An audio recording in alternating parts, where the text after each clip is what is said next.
Bom dia, queridos. Convido os irmãos a irem abrindo as suas Bíblias aí, conforme o texto está descrito no telão, em Romanos capítulo 8, para darmos continuidade na sequência da exposição da carta de Paulo aos Romanos.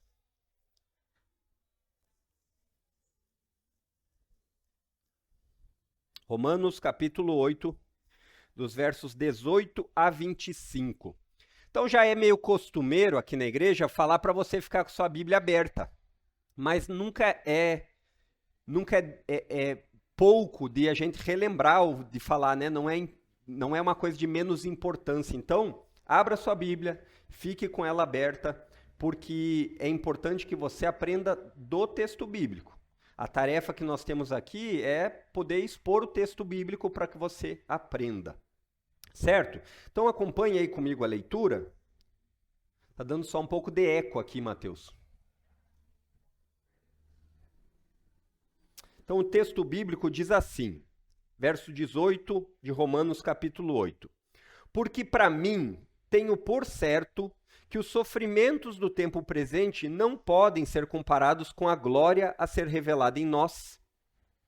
A ardente expectativa da criação aguarda a revelação dos filhos de Deus, pois a criação está sujeita à vaidade, não por sua própria vontade, mas por causa daquele que a sujeitou, na esperança de que a própria criação será libertada do cativeiro da corrupção para a liberdade da glória dos filhos de Deus. Porque sabemos que toda a criação a um só tempo geme e suporta angústias até agora. E não somente ela, mas também nós que temos as primícias do Espírito, igualmente gememos em nosso íntimo, aguardando a adoção de filhos, a redenção do nosso corpo. Porque na esperança fomos salvos. Ora, esperança que se vê não é esperança, pois quem espera o que está vendo?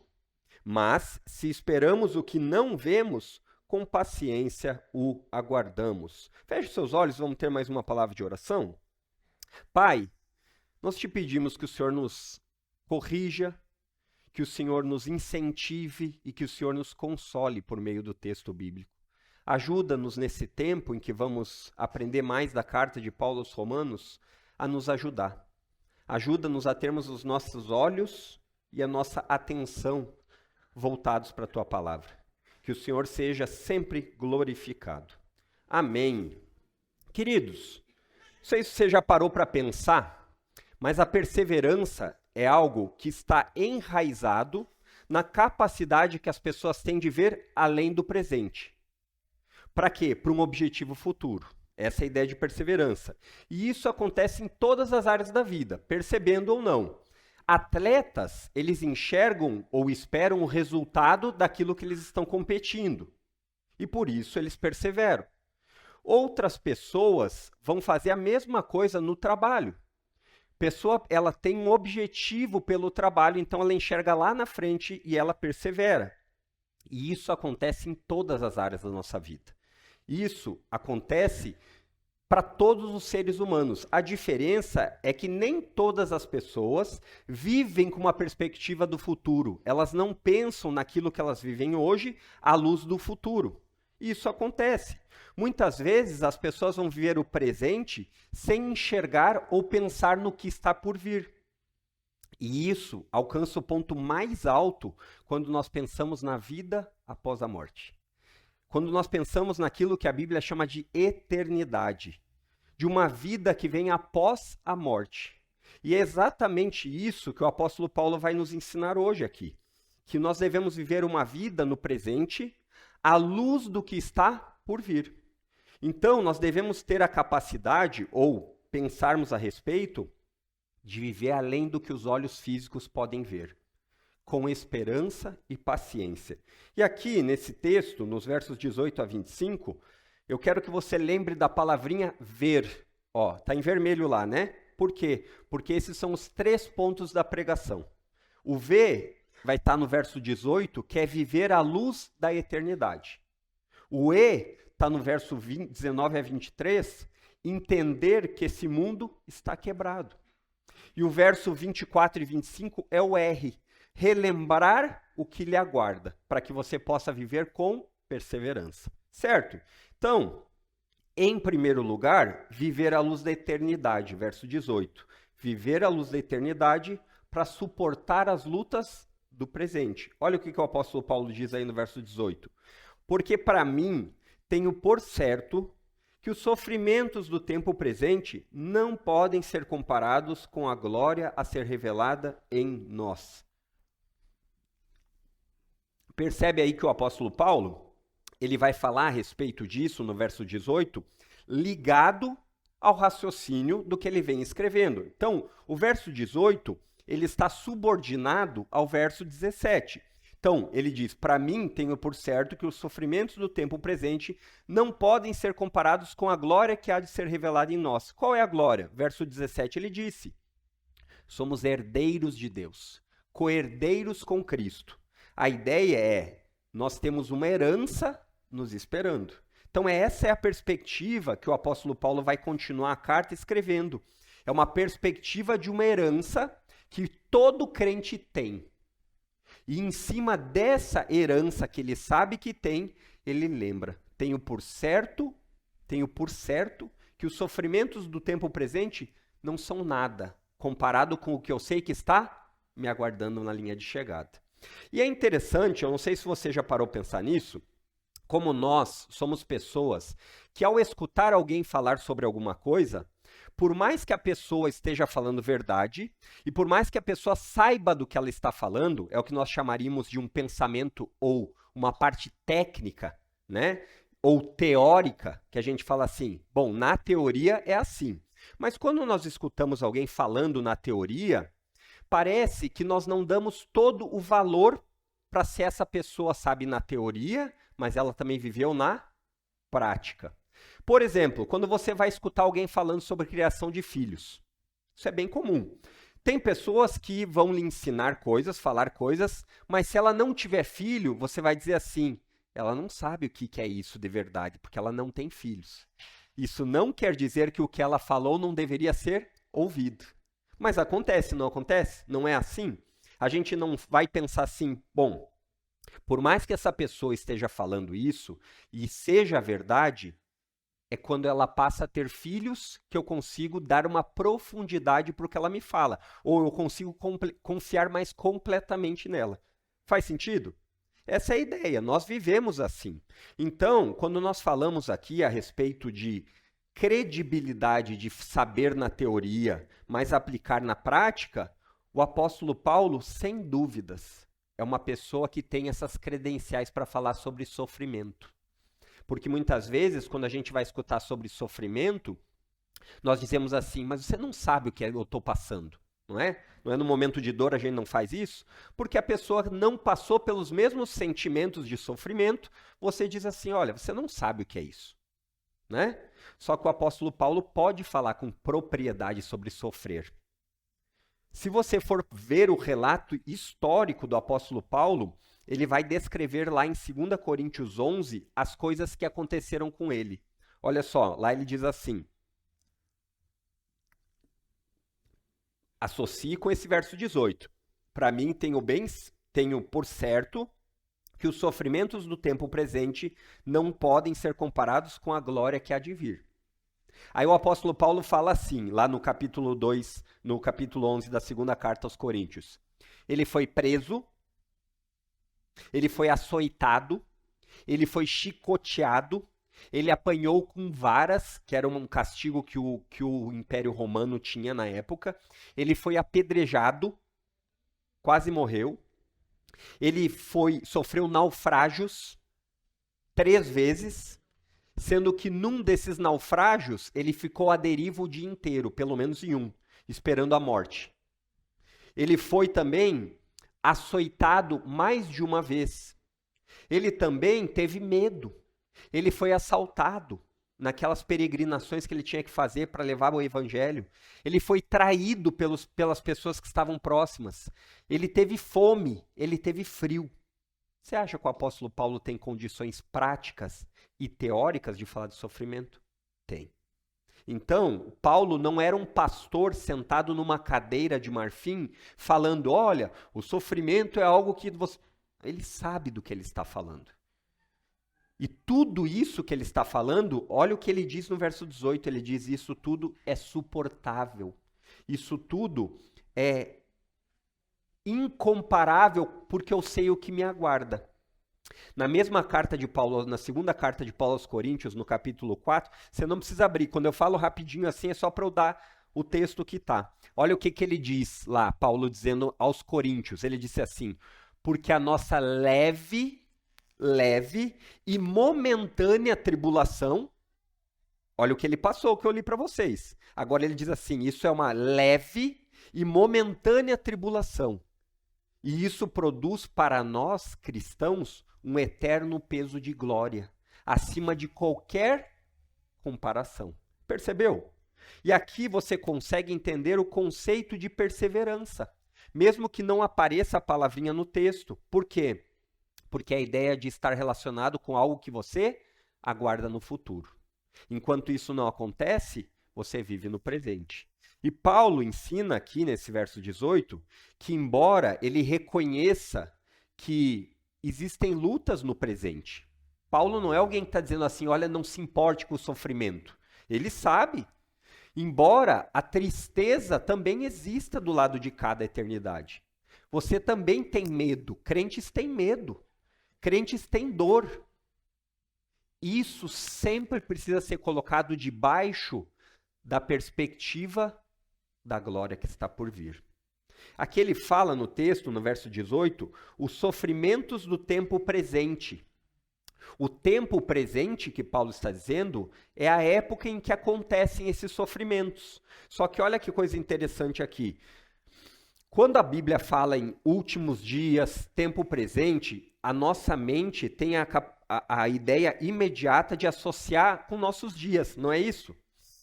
Mas para Paulo, a ideia de tempo presente é uma era, é um período maior de tempo.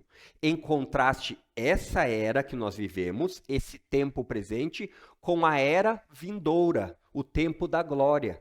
Então, Paulo aqui está fazendo um contraste entre dois tempos. Esse tempo da era presente é a época em que Jesus veio, e o tempo da era futura é a que ele vai voltar.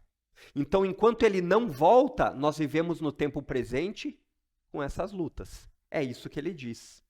E esse período é marcado por sofrimento e morte. Mesmo com crentes. Mesmo com crentes. Mas existe um período que virá, que é o que ele chama, aqui no final do verso 18, com a glória a ser revelada em nós. Aqui, talvez para ficar mais fácil de você entender, os teólogos, eles chamam esse período que nós vivemos de já e ainda não. Porque nós já fomos salvos, já desfrutamos de comunhão com Cristo, já temos as primícias do Espírito Santo habitando em nós, mas ainda não fomos completamente libertos desse tempo. Ainda não estamos livres do sofrimento, da angústia e da dor. Por quê? Porque o pecado trouxe isso para esse tempo presente. E olha o que o apóstolo Paulo fala diante de tudo isso. Porque para mim tenho por certo.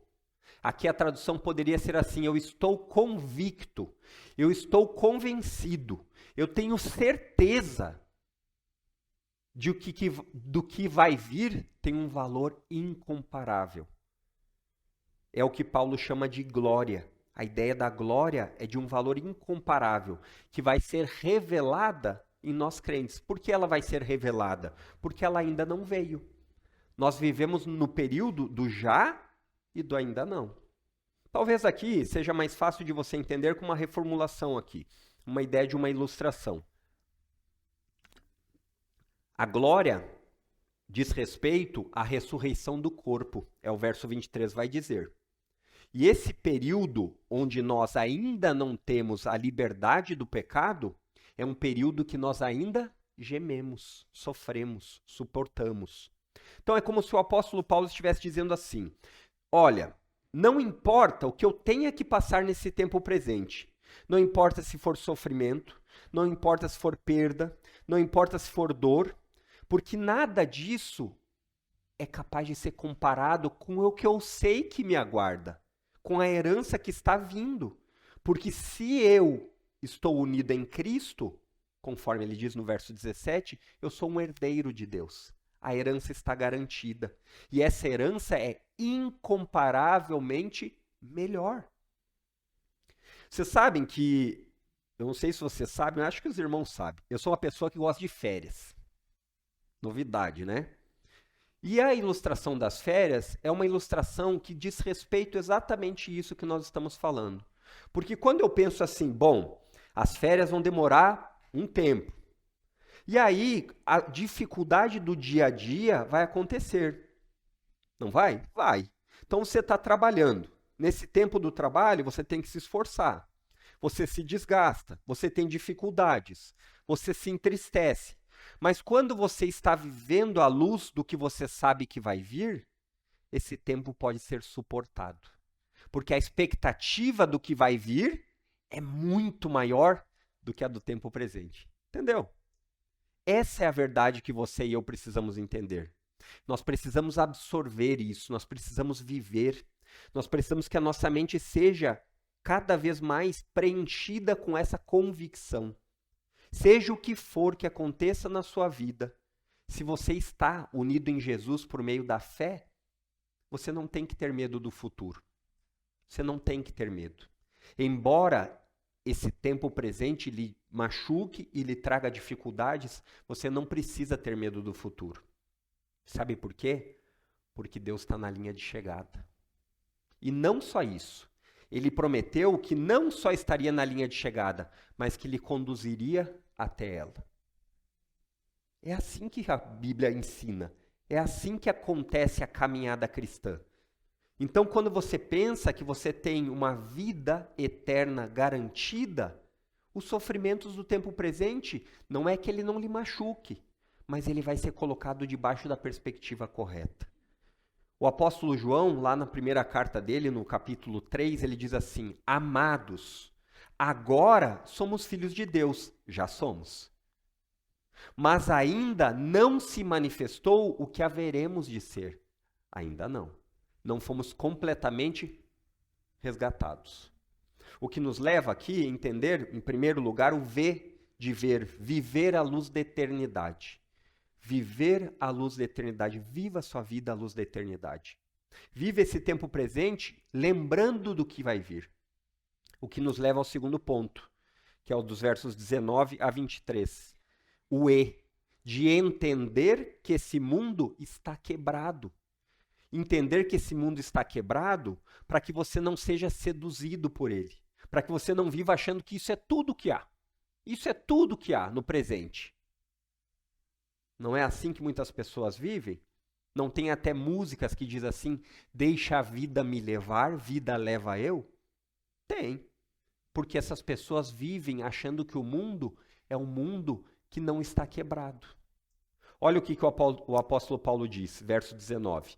A ardente expectativa da criação aguarda a revelação dos filhos de Deus, pois a criação está sujeita à vaidade, não por sua própria vontade, mas por causa daquele que a sujeitou, na esperança de que a própria criação será libertada do cativeiro da corrupção para a liberdade da glória dos filhos de Deus.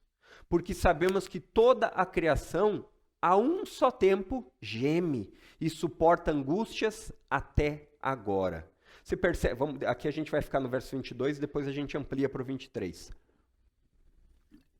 O apóstolo Paulo, após ter falado da expectativa do futuro, ele agora vai ampliar esse contraste entre o sofrimento do tempo presente e a glória futura. De que forma? Demonstrando que isso também acontece com o mundo criado, com a criação. A própria criação de Deus está esperando um momento futuro de libertação. Um momento em que ela será resgatada do que ela foi quebrada, porque ela está quebrada. Ela não é como deveria ser. As coisas não funcionam como deveriam. E Paulo aqui, ele vai fazer o uso de um recurso literário chamado personificação. Que é isso? É quando você dá vida a seres inanimados como se eles falassem. Os Salmos faz muito isso. Então você percebe que Paulo aqui, ele traz a ideia como se a criação estivesse com vontade própria falando, para falar a respeito da criação. E o próprio contexto aqui desses versos de 19 a 20, 21 e 22, ele vai dar a ideia de que toda a criação excluindo os seres humanos, porque ele vai falar no verso 23. Então ele está dizendo aqui que toda a criação de Deus, ela está quebrada. E três coisas aqui a gente consegue perceber aqui. Primeiro nos versos 19 e 21. Ele diz assim: ela está aguardando com grande expectativa a liberdade da corrupção. Olha o verso 19, diz assim: a ardente expectativa da criação aguarda a revelação dos filhos de Deus. Pule para o 21. O verso 20 é a explicação do que aconteceu. Então, 19, pule para o 21. Na esperança de que a própria criação será libertada do cativeiro da corrupção para a liberdade da glória dos filhos de Deus. Então, você percebe que Paulo diz que a criação, ela aguarda um momento futuro onde ela vai ser restaurada, onde ela vai ser consertada. Na Bíblia, o nome disso é redimir, resgatar. Então, os efeitos que a criação tem sofrido, efeitos que desgastaram, que quebraram, que transformaram a criação em algo que não é como deveria ser, ela está esperando, ela aguarda. Ela viu que esse não é o momento de plenitude. E olha só que interessante aqui quando ele diz, no verso 22, na esperança. A palavrinha aqui que Paulo usa para esperança, e na Bíblia é importante, nós vamos falar mais isso sobre o último ponto R, mas a esperança na Bíblia não é uma palavra que diz assim, será que vai acontecer? Na Bíblia, a esperança é quando vai acontecer. Percebe a diferença? Não tem uma expectativa de dúvida, mas tem uma convicção certa de um momento futuro. Sabe quando você está vendo um jogo ou vai acompanhando a final o seu time vai indo para o final do campeonato, e aí você sabe que seu time chegou na final do campeonato. Essa é a grande expectativa. A ardente expectativa do verso 19. Você está aguardando com intensidade. Só que aqui é onde muda o conceito. Por quê? Você aguarda com grande expectativa o dia da final. Mas a esperança que você tem é que seu time ganhe, não é? Mas não é uma garantia. Então, quando a Bíblia traz aqui, ela não está relacionando com será que vai vencer, mas que já venceu e espera ser consumado. Percebe a diferença? De certeza. Então, o que nós vimos aqui, em primeiro lugar, da criação, é que ela aguarda com grande expectativa o dia da liberdade. Aí nos leva ao segundo ponto do que aconteceu com a criação, verso 20. Ela foi sujeitada à vaidade. Olha o que diz o verso 20 aí. Diz assim, verso 20. Pois a criação está sujeita à vaidade, não por sua própria vontade, mas por causa daquele que a sujeitou. A segunda coisa que Paulo fala a respeito da criação, ser sujeita à vaidade, não por vontade própria, diz respeito à ideia de vaidade num sentido pejorativo. Não é essa ideia de você pensar, precisamos ter vaidade. Não é nesse sentido. É na ideia de inutilidade. Poderia ser traduzido aqui por inutilidade. A criação está sujeita a funcionar como não era para funcionar. Ou seja, inutilmente. Aquela perfeição esperada da criação não acontece. Mas isso aconteceu por quê? Por causa dela mesmo? Não. Diz que alguém sujeitou ela. E a gente sabe no contexto aqui que esse alguém é Deus. E quando isso aconteceu? Nós encontramos a explicação disso no começo da história. No primeiro livro da Bíblia. Gênesis capítulo 3, verso 17. Deus fala a Adão, maldita é a terra por tua causa, Adão. Lá Deus está dizendo a Adão as consequências do pecado e essa maldição que entra em toda a criação. E talvez você vai perguntar assim, né? Talvez passou aí na sua cabeça. Mas o que a terra tem a ver com Adão? Foi ele que errou. Você não deve esquecer que Deus fez Adão como representante. O ser humano é o gerente da criação. E quando o ser humano, que é o responsável pela criação, pecou, a maldição veio em toda a criação. Por isso que o texto fala aqui, no verso 21, que a criação aguarda com grande expectativa, na esperança de um dia, isso vai acontecer, de ser liberta desse estado. E você percebe que sempre está ligado, da mesma forma que a maldição está ligada ao homem, a liberdade desse estado na criação está ligada também à restauração do homem. Você percebe aí no verso 22, no verso 21, finalzinho. Será libertada do cativeiro da corrupção para a liberdade da glória dos filhos de Deus. Então, existe um tempo onde isso vai acontecer. E isso está vinculado ao tempo em que vai acontecer com os seres humanos. O nome disso, que a Bíblia chama, é de um momento em que os seres humanos serão, ou melhor, aqueles que estão em Cristo Jesus serão glorificados. E isso acontecerá quando Cristo retornar. Lembra? Era presente e era futura. Na era futura, quando a era futura entrar na era presente e Cristo voltar, isso vai ser restaurado. Isso vai ser redimido. E aí, a terceira coisa que nós vemos aí no verso 22 é: enquanto a criação aguarda esse tempo, ela está sofrendo, ela está gemendo. Porque sabemos, verso 22, que toda a criação a um só tempo geme e suporta angústias até agora. No verso 22, nós vamos ver que Paulo, nesse trecho da criação, ele vai falar a respeito daquilo que está por vir. Na teologia, ou nas doutrinas, que nós chamamos de doutrinas fundamentais, tem uma doutrina chamada doutrina das últimas coisas. É a escatologia. E aqui Paulo está falando a respeito de algo que vai acontecer com o universo. É uma escatologia cósmica. A doutrina das últimas coisas que acontecerão com o universo. Diferente da doutrina das últimas coisas que vai acontecer individualmente. A Bíblia fala das duas. Mas aqui Paulo está falando de um tempo em que o universo vai ser restaurado. E Paulo demonstra que enquanto isso não acontece, o tempo presente é fácil. O tempo presente não tem lutas. O tempo presente não tem sofrimento. Não é isso. Eu bem que gostaria que não fosse assim. Mas Paulo fala que até mesmo a criação sofre.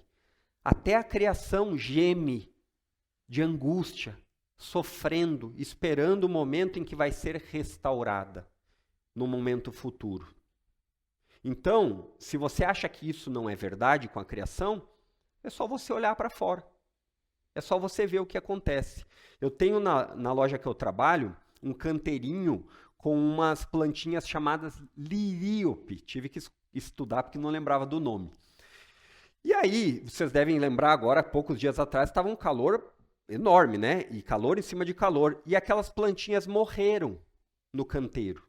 Aí eu disse, não vou deixar feio, vou plantar de volta e vou regar, vou cuidar, vou fazer tudo que o jardineiro falou. Ele falou, olha, está muito calor, você molha de manhã, molha de tarde e molha de noite. Eu disse, será que eu vou conseguir?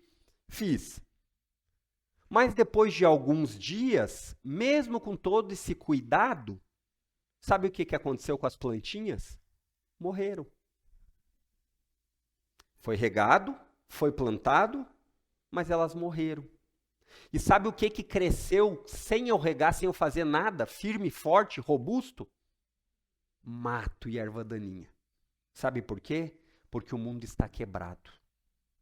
Pois estudando eu fui ver também que o nome dessa plantinha aqui chama barba de serpente. De repente foi isso que não prosperou, né? Mas o ponto é que todo tipo de praga, ela não precisa de cuidado. Você já percebeu isso? E acontece com nós também.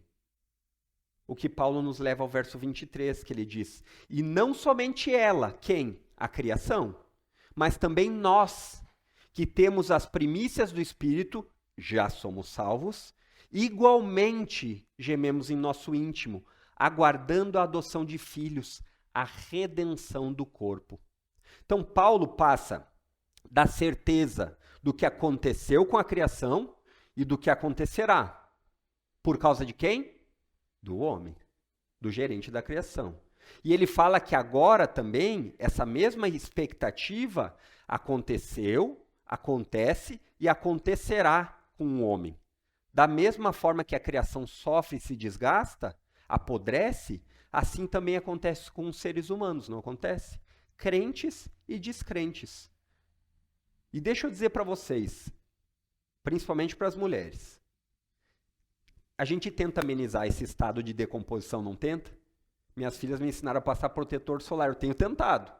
Mas você percebe que, embora você amenize, ele é inevitável. Você percebe que os nossos corpos estão num processo de degradação, de destruição. Não é só a criação que está aguardando. O apóstolo Paulo fala agora que os crentes também estão assim. Os crentes, eles aguardam o dia em que isso vai passar. Eles aguardam o dia que finalmente nós seremos resgatados para sermos a semelhança de Cristo. Isso acontece na ressurreição do corpo. Nós que já temos Cristo, fomos salvos, concorda? É isso que a Bíblia ensina. Quando você crê em Cristo, você é salvo. Quando você crê em Cristo, você já desfruta de intimidade com Ele, de comunhão. Nós já temos o Espírito habitando dentro de nós. Mas tudo isso é incompleto. Tudo isso está aguardando a plenitude. É isso que o apóstolo Paulo fala aqui. Aguardando a adoção de filhos. A sua redenção, a sua plenitude, ela só vai ser completa com o corpo. Existiu no século II depois de Jesus uma heresia chamada docetismo. Os docéticos, eles ensinavam que Jesus não veio em corpo, que Jesus tinha uma aparência de gente, mas se você fosse lá encostar nele, ele era como uma espécie de holografia, vai? Por quê? Porque eles diziam que o corpo físico é ruim. E o espiritual, esse sim você tem que ter cuidado. Mas o cristianismo não é docético. Jesus Cristo ressuscitou para que você também possa ressuscitar. Jesus é o primeiro da família de Deus. Nós somos co-herdeiros com Cristo. Então, ressurreição, aqui o verso 23 fala que nós aguardamos a adoção de filhos, a redenção do nosso corpo. A ressurreição sempre tem aspecto corpóreo. Isso o texto deixa claro. Então, as seitas, elas às vezes gostam de valorizar mais o espiritual do que o físico. Não é assim que a Bíblia mostra. A Bíblia mostra que nós somos criados como corpo e alma. Então, desvalorizar o corpo não é bíblico. Fiz esse parênteses apenas para mostrar a respeito do que Paulo fala do corpo. Mas a ideia aqui é que o processo de salvação de Deus em nós está sendo completado. Ainda não terminou. Ele trabalha em nós.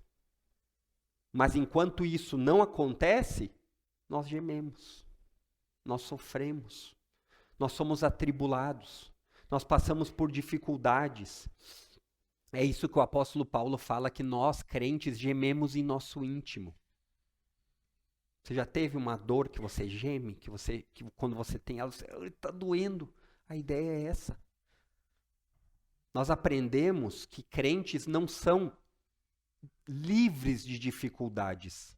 A ideia de que um crente não sofre, de que um crente não passa por dificuldades, de que um crente não fica doente, não é bíblica. Senão a nossa igreja só tinha descrente. Porque essa semana teve um atrás do outro ficando doente, não é verdade? Isso não é bíblico. Essa ideia de uma teologia nefasta, que ensina uma teologia chamada teologia da prosperidade, que ela diz que se o crente é crente, ele não sofre, ele não passa por dificuldade financeira, ele não tem nenhum tipo de medo. Isso não é bíblico. Isso é falso. Paulo está ensinando aqui que essa não é a verdade. O crente vai passar por lutas e dificuldades, sim. Essa teologia da prosperidade, ela lhe incentiva a viver o aqui e agora, como se só isso fosse importante. Mas a Bíblia nos fala que nós devemos viver o aqui e agora com a perspectiva do porvir. Sabe por quê?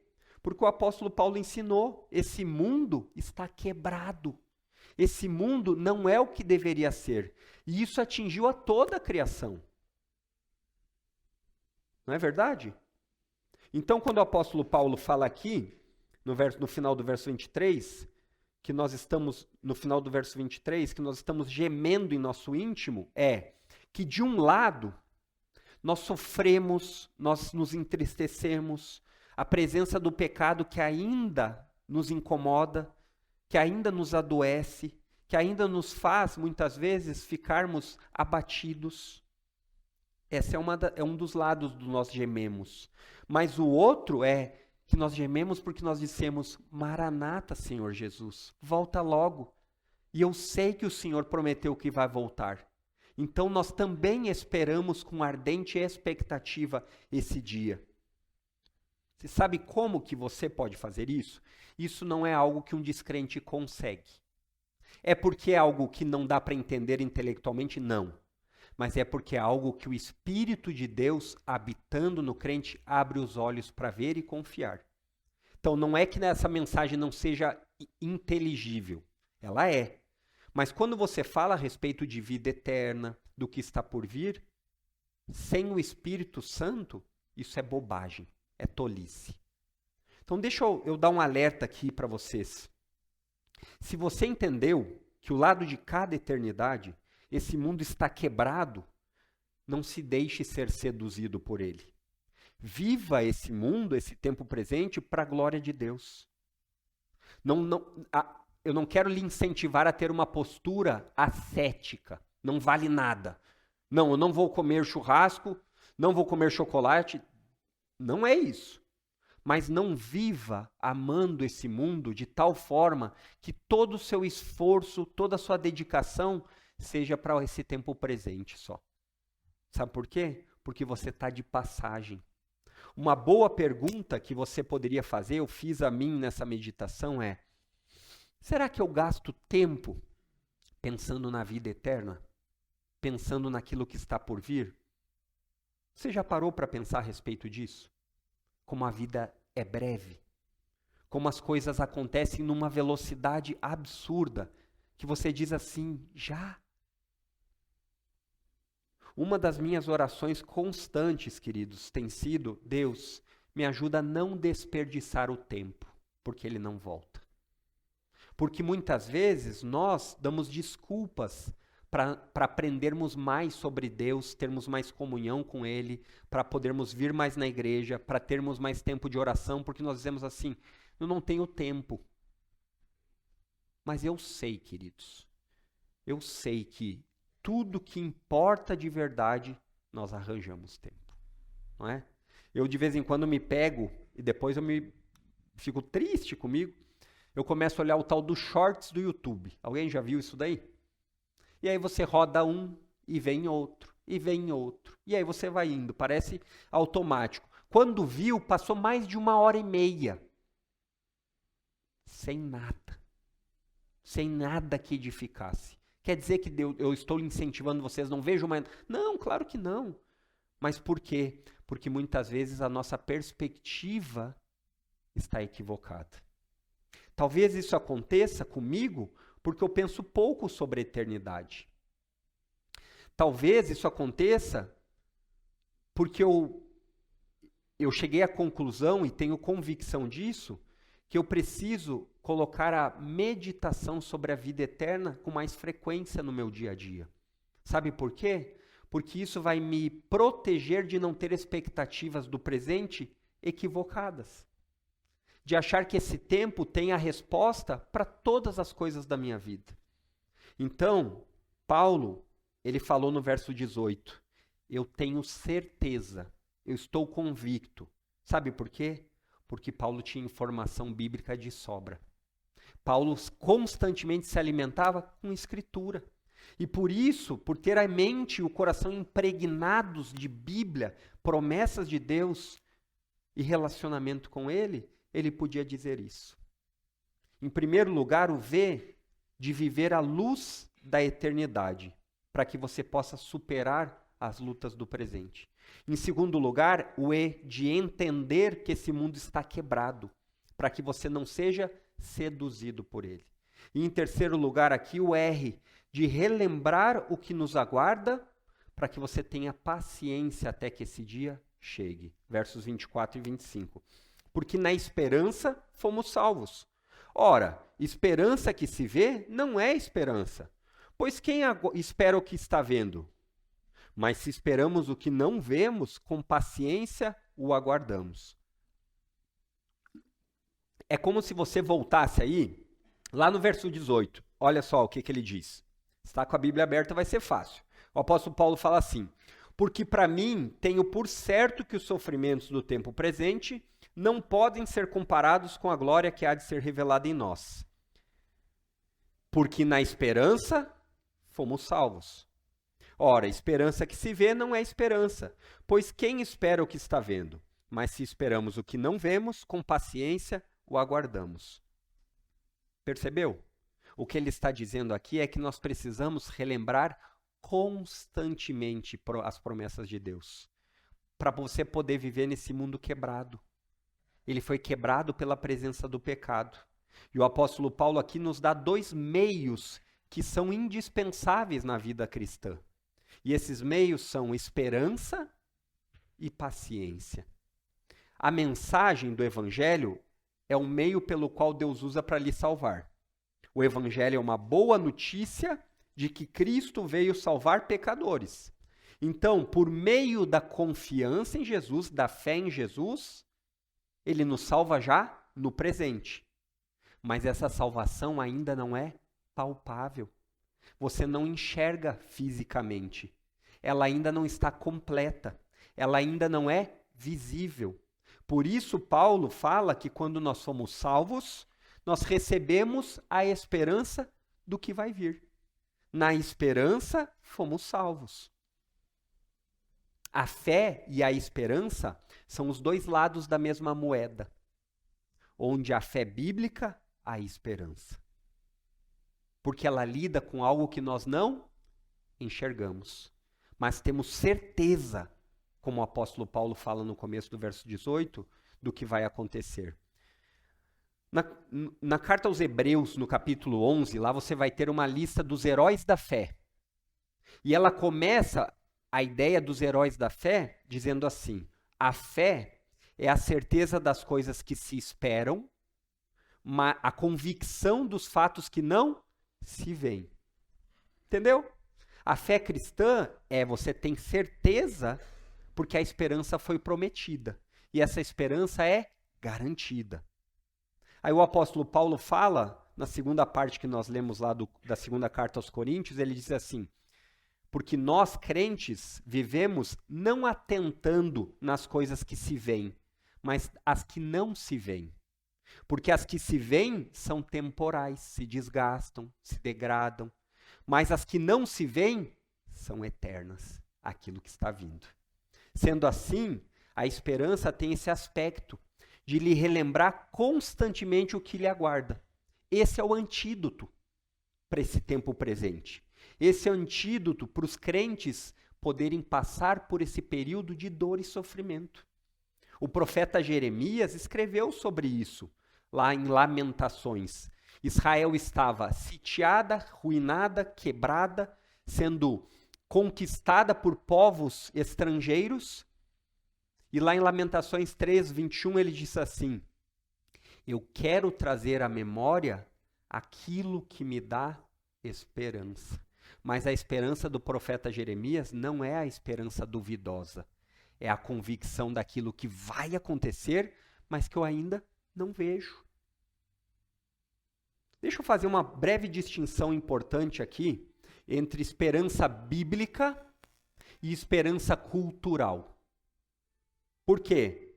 Porque falar de esperança é algo que acontece, quando que mais acontece quando a gente vai falar de esperança? Você deve concordar comigo que isso mais acontece em momentos de sofrimento e dor, não é verdade? Não são nesses momentos que as pessoas mais querem ter algo que elas possam ter esperança? Só que a distinção importante a ser feita é que na Bíblia, esperança não está relacionada a estados mentais subjetivos. Por exemplo, quando eu falo em esperança cultural, nós conversando e eu falar assim, nossa, mas o nosso país está indo de mal a pior, né? Você diz, é verdade, mas nós precisamos ter esperança que vai melhorar. Essa esperança é um desejo otimista de algo que pode ou não acontecer. Mas na Bíblia, a ideia da esperança não é se pode ou não, é de quando vai. Quando isso vai acontecer. A palavrinha esperança na Bíblia, no Novo Testamento, ela tem a ideia de um substantivo. A ideia de que você não tem algo avulso, mas um objetivo fixo. Quando isso vai acontecer? E a esperança, queridos, é algo que está no coração de todos os seres humanos. Todos. Crentes e descrentes. Quando as pessoas olham para o futuro, esperando o que o futuro trará. Olhando de uma perspectiva humana, a esperança é a chama que mantém as pessoas em direção a algo. Especialmente na dor, especialmente no medo, especialmente no sofrimento. Quando a pessoa perde totalmente a esperança, ela é capaz de atos terríveis.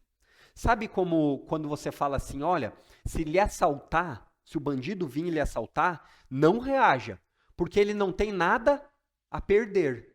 Em outras palavras, o que você está dizendo, essa pessoa não tem perspectiva do futuro. Ela não tem esperança de que vai melhorar lá na frente. Por isso que você diz isso, porque ela é capaz de fazer loucura no presente, porque para ela o presente é tudo que existe. Talvez a expressão mais dura de uma pessoa sem esperança seja o suicídio. A pessoa que chega a um ato desses, de tirar a própria vida, é porque ela perdeu completamente a esperança do porvir. Ela não espera mais nada. E aquele tempo presente é um tempo que ela simplesmente quer que acabe. E embora a esperança seja algo bom para todos os seres humanos, deixa eu lhe dizer que uma esperança que é colocada num lugar errado não dura muito tempo. A esperança depositada, por mais sincero, convicta, se ela for depositada no lugar errado, ela não vai durar. Porque é necessário que a esperança seja colocada num alicerce firme. É necessário que a esperança seja construída em cima de uma rocha. Porque quando as lutas e dificuldades vierem, ela está firmada. Mas quando a esperança é colocada em coisas passageiras, perecíveis, ela se esvai. Os descrentes são assim. Eles muitas vezes colocam a esperança em ter mais posses. Aí tem dois efeitos. Nunca é suficiente a posse que você tem, você sempre quer mais. Ou se você perde as posses que você tinha, como a sua esperança estava nela, você fica desesperado. Ou então, quando a esperança está na saúde física. E nós somos assim. Muitas vezes, quando você fica levemente, os homens mais, né? Quando fica levemente resfriado, já... né? As mulheres aguentam firme, mas os homens... Por quê? Porque sua esperança está sendo colocada em algo duvidoso, em algo que é passageiro, em algo que não é garantido. Só que a esperança que Paulo fala aos crentes, ela está firmada em Jesus, ela não está avulsa em coisas que podem ou não acontecer. E em Jesus, Paulo falou que nós temos a garantia da herança. Sabe quando você canta aquela música na ceia? Porque ele vive, quem? Jesus. Eu posso crer no amanhã. A ressurreição é a garantia de que ele venceu. Por isso que o apóstolo Paulo fala no começo do verso: eu estou bem certo. E esse é o desejo, meu desejo para nós, que nós estejamos bem certos. Mas lembre que isso não lhe dá um percurso suave nessa vida cristã. Do lado de cá, a vida cristã não é muito como um passeio pelo parque. Ela está mais por uma zona de guerra, onde você passa por lutas, dificuldades e sofrimentos. Por isso que o apóstolo Paulo fala no verso 25, que quando você lembra o que você tem garantido, quando você espera isso, você tem que fazer com paciência. Por quê? Porque senão será insuportável. Não é assim? Quando você está aguardando algo acontecer, se você ficar agitado, não se torna terrível aquele momento? E por que o apóstolo Paulo fala isso? Por que a paciência? Por 3 motivos. O bem esperado está ausente.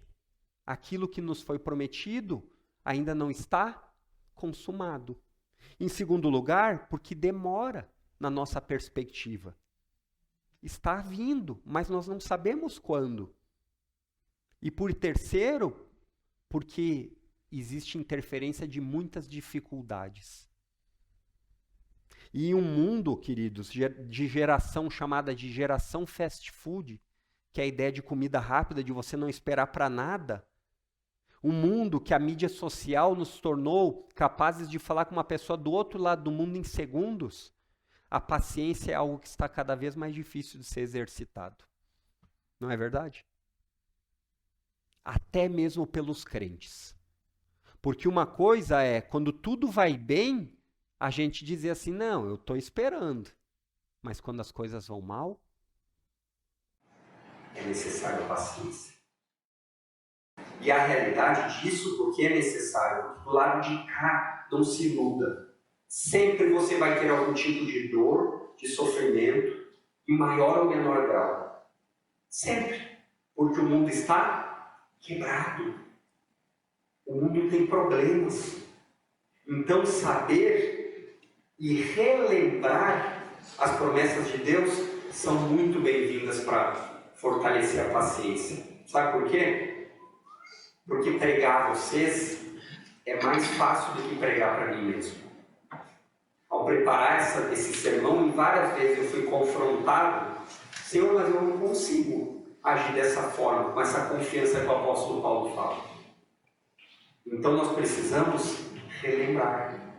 E aqui eu quero compartilhar com vocês 3 promessas, pelo menos, que têm me ajudado a perseverar em momentos de dificuldade.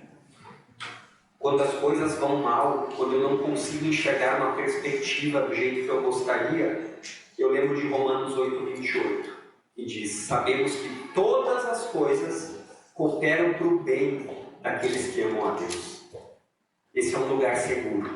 Essa promessa lhe coloca num castelo protegido. Porque não importa o que esteja acontecendo, essa promessa diz, olha, até mesmo a luta, a dificuldade é para o seu bem. Você sempre entende tudo isso? Claro que não. Mas você pode confiar.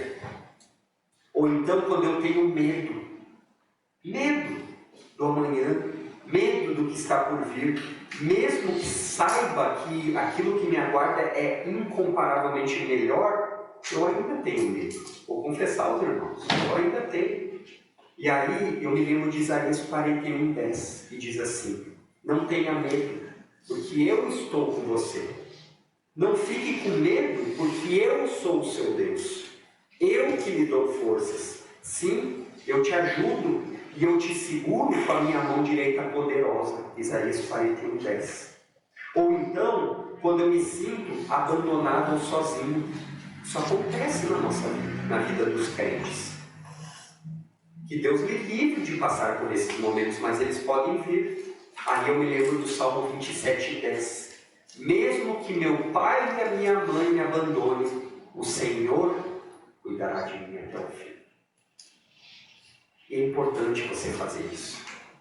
E chegando aqui no fim, deixa eu lhe falar o seguinte. Se você aqui de manhã, nesse domingo, não é crente, se você não creu em Jesus para ser salvo e viver a vida eterna, deixa eu lhe dar um alerta amoroso. Um alerta amoroso. Que por mais alegrias, posses, que você possa ter nesse tempo presente, isso não vai durar para sempre. Você sabe que esse tempo aqui é um tempo curto, de 70, 80, 90 anos, quanto muito 100. E sem Cristo, você não vai, quando você morrer, não vai acabar tudo. É aí que começa o problema. Porque existe uma eternidade, quer você creia, quer você não. A verdade não depende de você, e sim daquilo que Deus diz. E quando você parar para pensar em 90 ou 100 anos, comparados com a eternidade, e sofrer eternamente, não faça essa aposta com a sua própria vida. Você pode, em silêncio agora, eu não vou fazer aqui um apelo, venha para frente, eu não vou fazer isso. Mas você pode, em silêncio, fechar os olhos e dizer: Deus, verdade, eu reconheço que eu nunca te conheci, mas eu quero te conhecer. Me salva, assim como o Senhor salvou tantos nessa igreja. E se você entender isso, você tem uma vida eterna pela frente, garantida. Agora, se você é crente, lembre-se de viver à luz da eternidade, de entender que o mundo está quebrado e de relembrar o que lhe aguarda. E deixa eu lhe dar uma palavra aqui de conforto e dizer que não importa o que esteja acontecendo na sua vida, dores, doença, depressão, problemas financeiros, se os seus recursos estão acabando, se a sua saúde dia a dia piora, não esqueça que isso não tem a palavra final para aqueles que estão em Cristo Jesus.